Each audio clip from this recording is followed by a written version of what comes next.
Let's start with a controversial question. Do you send your children to tuition? Do you believe that great grades are everything? That grades are the passport to a safe, successful life? In other words, are you a tiger parent? If yes, then what I'm about to discuss here might make you uncomfortable.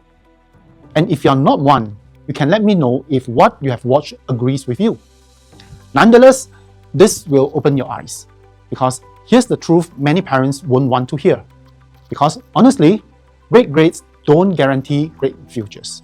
Not in Singapore, not everywhere. And some of the smartest kids, even the valedictorians, are the ones who look back with regret and say, I studied my whole childhood, but I never actually lived. Now, let's be honest, in Singapore, we worship grades. We schedule our kids' childhood with military precision. We pour money, time, and their entire youth into chasing perfection. But while parents think they are giving their child an advantage, they might actually be raising a high-performing student who becomes a struggling adult. Most parents believe intelligence is something you measure with exams, but that's only one kind of smart. In Singapore, we reward one type, either the fast learner, strong memorizer, one who follows instruction, the kid who produces the right answer, or the student who is the perfect test taker. But these kids often miss the other kind of smart, emotional intelligence, which is the ability to read people, to communicate, collaborate, adapt, to handle conflict, and to manage themselves. The irony, the second type, the one with emotional intelligence, is the one that determines adult success.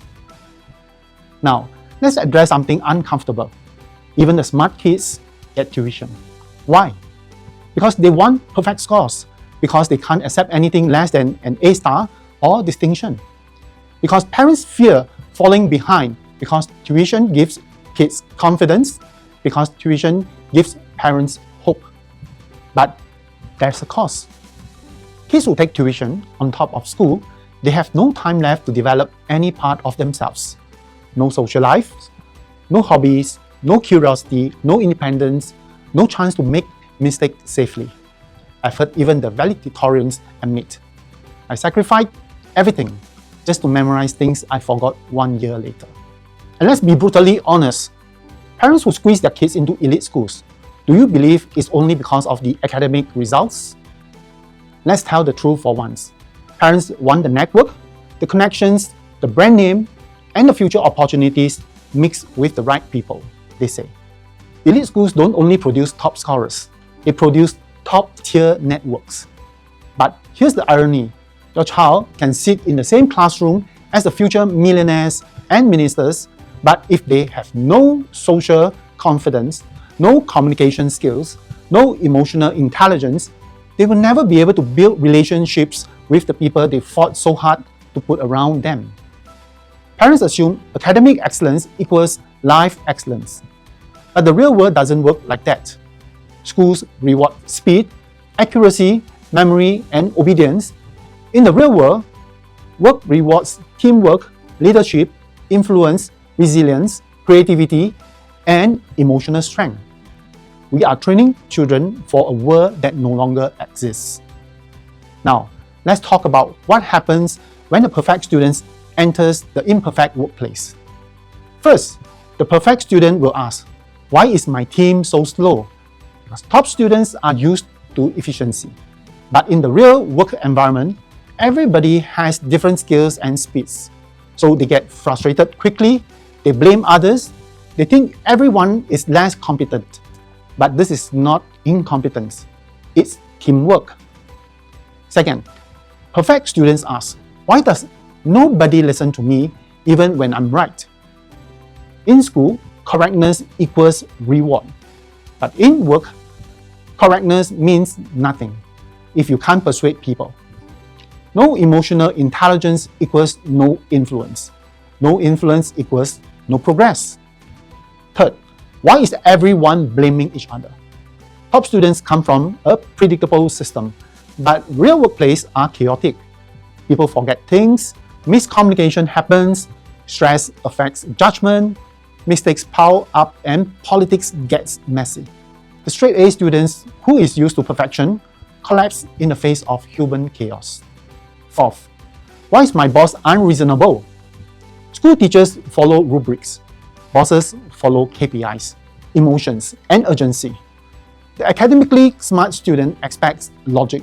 The real world runs on people, not rubrics. So why average students actually thrive in the real world? This part surprises many parents. Average students grow into exceptional adults. The reason is because they had time. Time for them to socialize, time for them to fail. They had time to experiment. They joined CCAs, they dealt with drama, they navigated friendships, they learned people. They didn't spend their whole childhood memorizing assessment books. And so, when they hit the adult world, a world built entirely on people, they excel. Yes, the best case scenario is a child who is both academically smart and emotionally smart. But this combination is rare. And why? Because the time spent chasing academic perfection is really not the time spent learning how to work with people. And in 2025 and beyond, people skills beat perfect grades. So instead of pouring everything into academic performance, we need to build communication, confidence, collaboration, critical thinking, conflict resolution, creativity, resilience, and emotional intelligence.